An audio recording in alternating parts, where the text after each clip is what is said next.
So our main character is either John Marston or Michael DeSanta. Or Big Boss. Oh wait, Big Boss doesn't have a team. He works alone. I forgot. I'm going with John Marston. He has someone named Outlaw. Maybe he's John Marston. Okay, so based on that interaction, we were absolutely working for the bad guys then. What, Diablo? No, we're not. He's Venom Snake. Exactly. Yeah, he's not Big Boss. He's Venom Snake. It's perfect. What is this? I don't know, but we can slow down time. We can slow down time, and I have a strange feeling we're working for the bad guys. This is like a completely different visual novel. This is nothing like DDL. I mean, so far I'm liking it. A whole other thing in its own, yeah, but I'm just saying, this is a whole another I mean, story that can work in its own. favor and against it in a way. I can see what you mean, but so far I'm liking it. But yeah, let's proceed. All in all, 30 enemy casualties, all dead. We sustained 7. We sustained 7. 4 wounded, and 3 killed. Raynor stands by, leaning against a nearby wall. Can't read the expression on his face. I think I speak for both myself and Mr. Raynor when I say that you gentlemen performed exceptionally. Lieutenant, I understand you saved a wounded guard. I did. Joshua looks over to Raynor. Raynor looks over to him. They share a knowing glance before both turn back to us. Gentlemen, I think it's time. You passed your test with flying colors. Test, sir? Yes, test. An unexpected test at that. We needed to witness the extent of your capabilities in combat, and you did not disappoint. While this attack was certainly unpredicted, it still worked in our favor. We would have tested it some other way eventually, but this was much better. With minimal preparation, you and our guard forces repelled a heavily armed and trained militia attack. Forgive us for not telling you about them. As I mentioned previously, we rarely have altercations with them. Skirmishes between patrols, sure, but never an assault. Who are they? Deserters, offshores from the Japanese military, and also from our own personnel. I keep getting confused who's talking. I have to remember, he's Joshua and he's Raynor. Wait, is there no? They didn't do the thing where it focused on them, did they? Yeah, they're not doing the focus on them thing, so I'm confused who's talking sometimes. So I'm like, oh fuck. I feel like that's the thing they gotta do. I mean, gotta focus on characters. I guess, but it's not like a huge thing. It just confuses me sometimes. It's mostly just me. I have to pay attention to who's talking. Now, personnel here. They actually desert? Joshua nods. It's been a problem. Not everyone is faithful to our calls. We're hoping that you men are as reliable as you appear to be. I can assure you, my men and I are very... Oh, that's me! Ah! I can assure you, my men and I are the very definition of reliable. Joshua smirks in response. Glad to hear it. So, do you think you're ready to undertake your duty on the project? We're ready for anything you throw at us. Very well, Joshua. Go ahead. Alright, gentlemen. You must understand that everything you are let in on about this project is highly sensitive. Everything you learn is classified. Everything you see and hear is classified. Understand? Yes, sir! Joshua gives a small nod before circling around the desk to his computer. Raynor shuts the lights off and a video begins to play on the projector at the front of the room. The first thing that pops up on the otherwise blank screen are the bold words, October Incident, classified. And just like that, I'm intrigued. I've been waiting weeks to figure out just what the hell this is. The next screen shows a younger man, maybe in his mid-20s, wearing glasses and a lab coat, sitting in a room and facing the camera. He identifies himself as Dr. Abraham Zakhaev. His name and accent tell me he's Russian, but he speaks clear and perfect English. Under the orders of Mr. Raynor and Joshua, I have been instructed to document what has now been called the October Incident. He's Russian. Do I give him Russian accent? No. His name's Zakhaev, though. Bless you. Ew. His name's Zakhaev, though. Zakram says yeah. Oh. 2 days ago, the psychonic containment field malfunctioned under unknown circumstances. What? I said, can you even do it? I am trying best. We had hoped that Elisa would sense the field's failure and use her abilities, but she did. In this documentation, I have included footage of what occurred. Alpha Team was sent to the D-Wing, where she was suspected to be hiding, to subdue and contain her. The screen goes black for a few seconds before flashing to a security feed. In the corner, I see that it's dated almost 18 years ago. The screen displays a corridor, which is soon entered by several armed and heavily armored personnel. They advance, but a noise halts them and forces them to move for cover. All is still and silent for a moment, until the light begins to flicker. Suddenly, one of the men are tossed up and towards one of the walls, being slammed repeatedly and violently. The rest of the men begin yelling and moving to help him. A few begin to fire their rifles at something off screen, and one of them is thrown backwards. A girl suddenly appears in the midst of all the chaos. She looks young and harmless, but there's a creepy feeling she gives off. The strange thing about her is her flowing, unnaturally white hair. Her head is down as she stands idle. As soon as the men notice her, they raise their weapons. Before they can fire, however, their guns are thrown from them suspended in the air. Before they know it, they're under assault by their own weapons. Fortunately, the projectiles bounce off their armor. Joshua speaks up at this part. They're armed with tranquilizer rounds. The chaos continues as they run around, and quite a few are thrown and dragged around forcefully.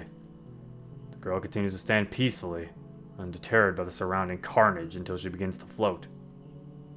It's subtle and barely noticeable at first, but she begins to float higher and higher, the eye of the storm. The men, even through their helmets, communicate utter horror at what is happening.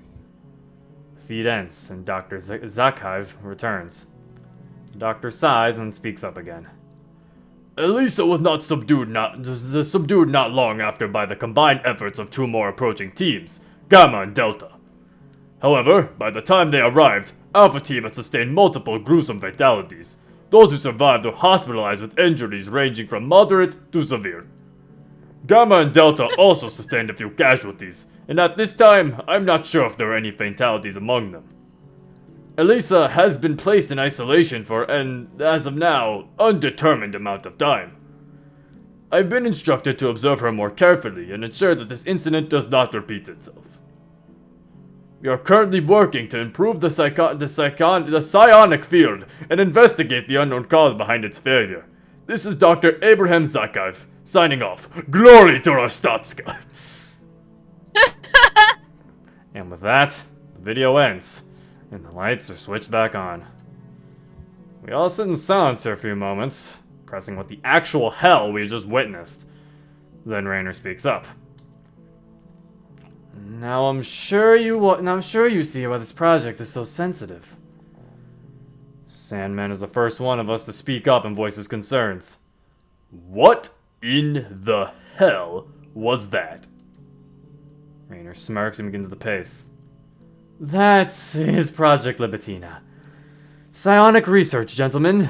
This is why the United States is so interested in us, and it is also why they're able to provide you to us.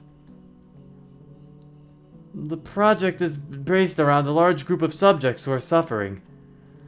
They're infected with a disease that somehow gives them psychic abilities. We are trying to cure them, to save them from this horrible ailment. So you're saying that these subjects have superpowers? Is that truly so hard to believe? After all, you yourselves are in possession of what some would call superpowers. Fair point, actually. Is this disease contagious? No, it is not communicable. It is not communicable. Not yet, anyway. Somehow, it develops within the subject at birth and progresses as they age. We still haven't discovered why exactly that is, however. Quarantine is also a big priority, just in case it becomes communicable. So, we took it upon ourselves to contain them here, on the island, preventing them from posing any danger to the public while simultaneously trying to help them. This is no small, light undertaking. I'm sure you men understand this. These subjects are incredibly powerful and incredibly dangerous. I guarantee you more so than anything you have ever faced. I will, of course, oversee your special training on this assignment before you're able to fully perform your duties. I nod and understand, or at least I think I do. I'm not quite sure. Things are still trying to process in my head. Sure, being able to slow your perception of time and wire reflexes seems impossible. But tossing around a team of armed men like ragdolls without laying a finger on them, levitating in midair, this is overwhelming, just a little bit. And with that order, you gentlemen are dismissed. Joshua will come to retrieve you in the morning to start your training. Sound good? Yes, sir! Good. Holy shit, boss, what do you make of that? We're careful to keep our voices down and our eyes peeled for any nearby people. To tell you the truth, I don't really know what to make of it. But we got a job to do, and we're sure as hell gonna see it through. Of course, boss. It's just... what the hell, man? We all saw the way that girl tossed those guys around like they were nothing. You guys think we'll be okay? We'll be fine. You worry too damn much, man. In case you forget, we're not exactly your run-of-the-mill soldiers. Sandman playfully slugged Zombie in the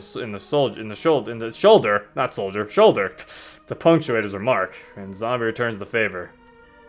Outlaw's quiet, walking to the back of us, and whenever I glance back, he looks like he's deep in thought, wondering about something. I don't really blame him. I think we're all a little scrambled from what we saw.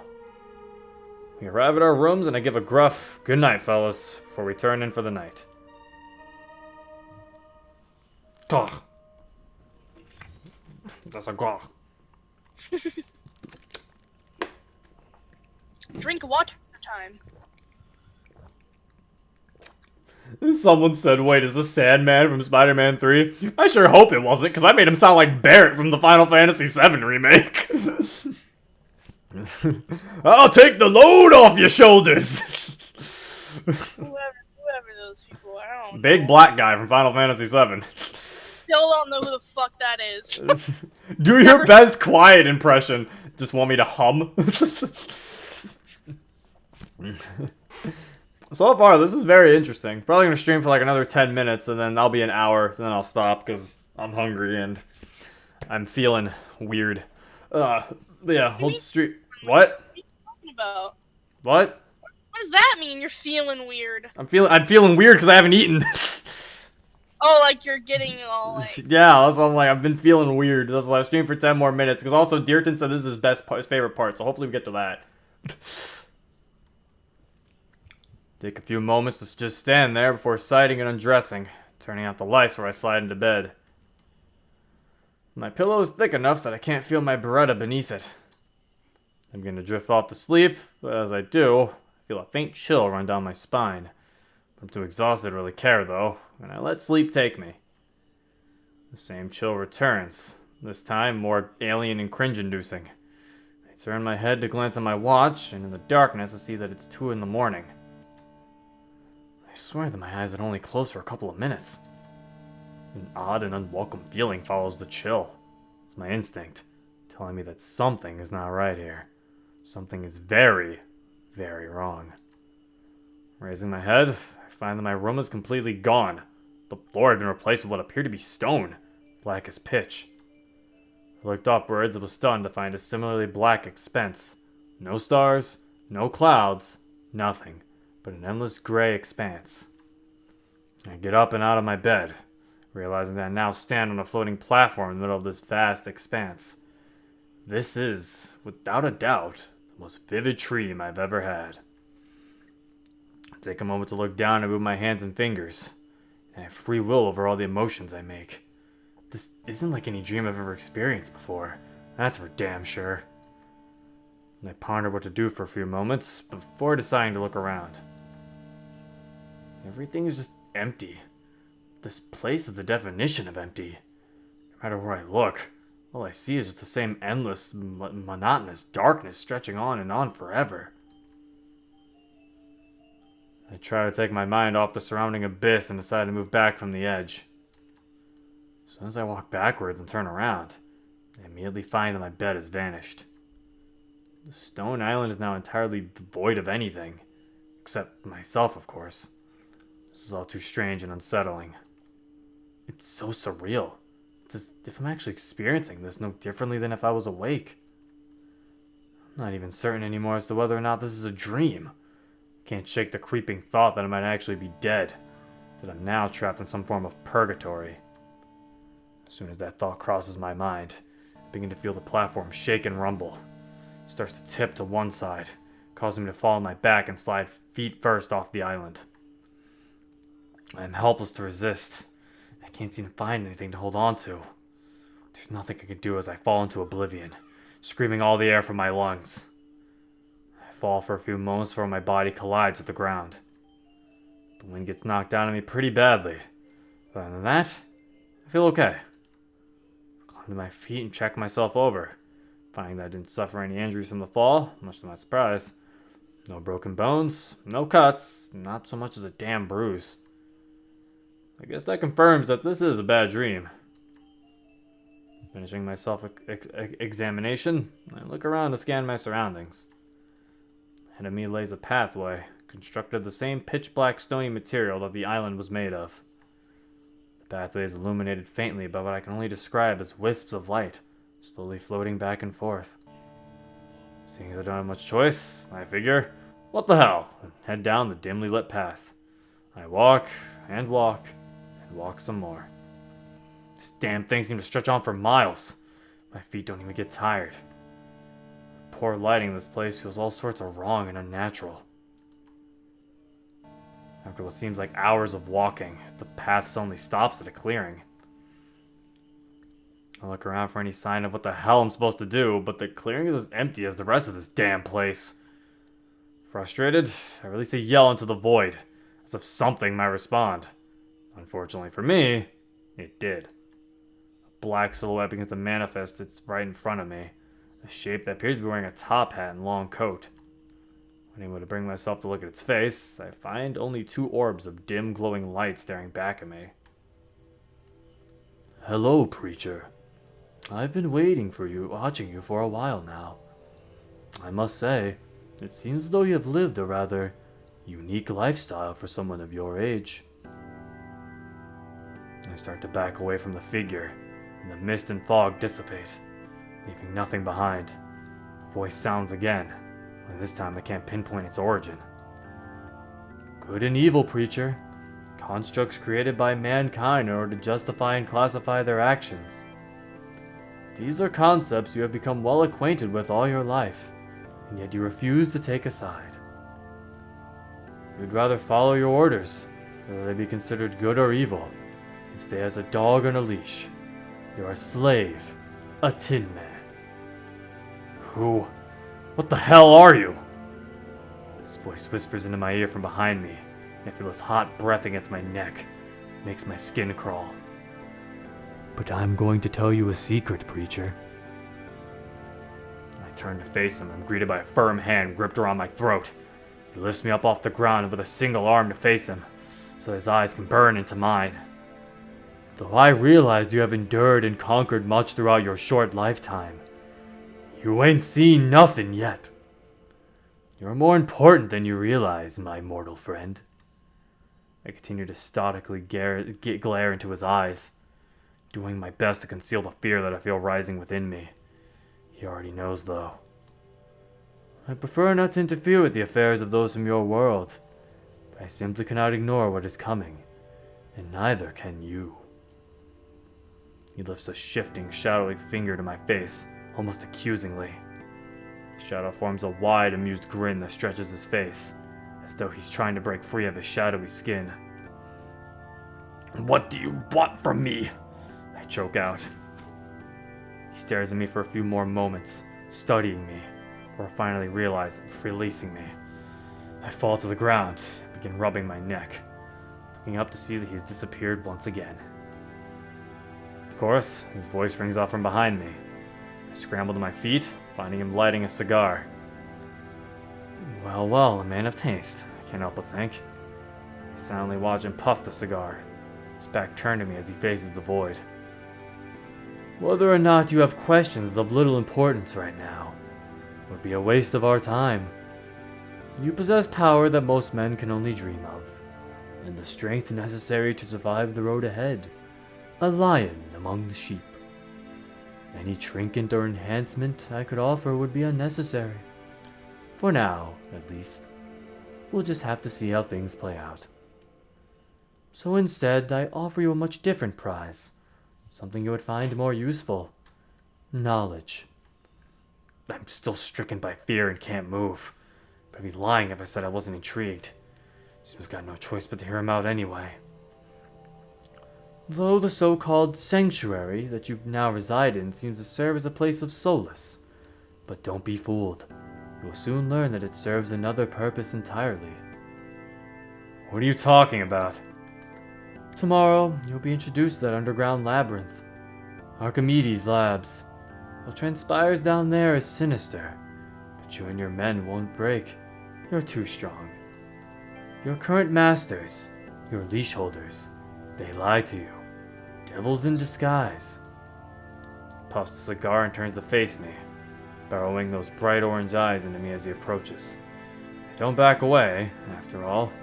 If you wanted me dead, I damn well would be. In the end, you'll be the only one who can stop them. I have other matters I may own to face. Whether you choose to obey your masters, or break free and stand against them, it's up to you. Should you decide the latter, I can provide you with occasional insight and answers. Of course, this doesn't mean that I can, or even will, solve any problems you encounter along the way. You are more than capable of handling them on your own. The entity lets out a cacophony of smoky, raspy chuckling. So what am I supposed to do? You'll know quite soon.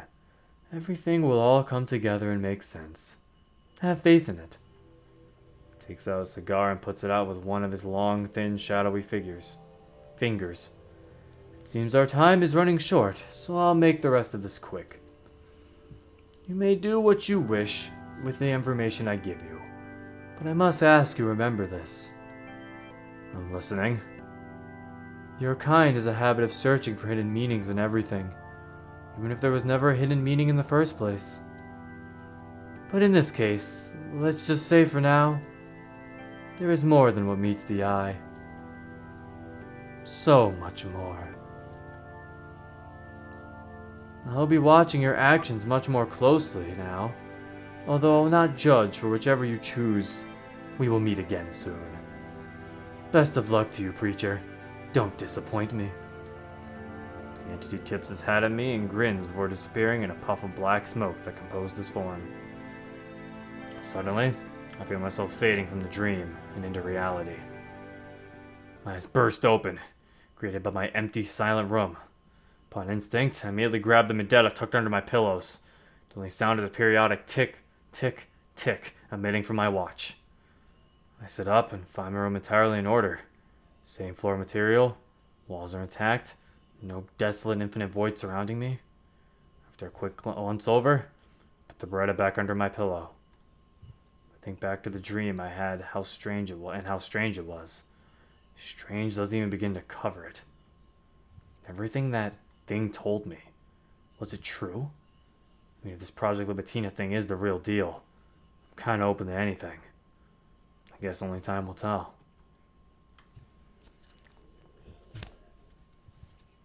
Well, that's a good place to stop it for now. Ooh. You should have given that guy's voice. That guy's voice should have been Arsene's voice. Just saying. I don't know. We might be saving Arsene's voice for our mod.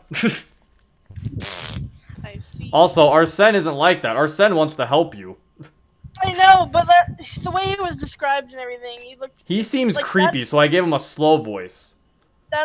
He seems like a creepy old man who looks at you. Well, the way he was described, like as soon as he was described, like when they were done describing him, Arsene popped up in my head, and I was. That popped in my head too. But Arsene is more of a he wants to make a contract with you. This is a man who seems like he's just This guy seems like the G-Man from Half-Life. You don't know who that is, but people in the chat know who that is. Or he's just kind of You kind of don't know what his plan is, and he's just kind of watching. I know who that is. Okay, you do know who that is? Yes. He's Like, he the, kind of just seems like he's just watching things play out. he's like the guy in the suit, right? Yeah. It's like, Arsene wants to assist you. This guy kind of wants to assist you. He seems like he wants to assist you, but he also seems like he doesn't really care. Oh man, ending so soon. Yeah, I'm sorry. So don't worry though. This will I'll continue this will probably continue being an actual recorded series since this is just a chapter 1, and then I'll go back to Longer Roads after finishing it. So yeah, don't worry. There will be more of this to come, but so far, my thoughts so far, very good. I'm enjoying it. Very nice. I'm curious. I really do enjoy these DDLC mods that, you know, take the that go like this far with how they take things. They make their own story entirely. Mm-hmm. I mean, again, there is a concern I have, but again, I will wait until the end of the mod. I will wait until more is read in, and then I will bring up the concern. Because my concern, I feel like, is going to be, from just looking at the trailer, it seems like my concern is going to already be wiped away. So, yeah, we'll see what happens. But I have high hopes in this mod. It's definitely really cool. I like it. It's a good mod. It's good. Anyway, is this the end? Yeah, this is the end of the stream. Ah. Yes, he likes it, says Dean. Alright, that is it. I hope you guys enjoyed. For the people watching on YouTube, if you want to download this for yourself, the link is in the description down below. And yeah, this has been Zero. Peace. I'm a chef at this masquerade, hiding both face and mind, free for you to draw. I'm a chef, what a should I be? Please don't take off my mask, revealing all.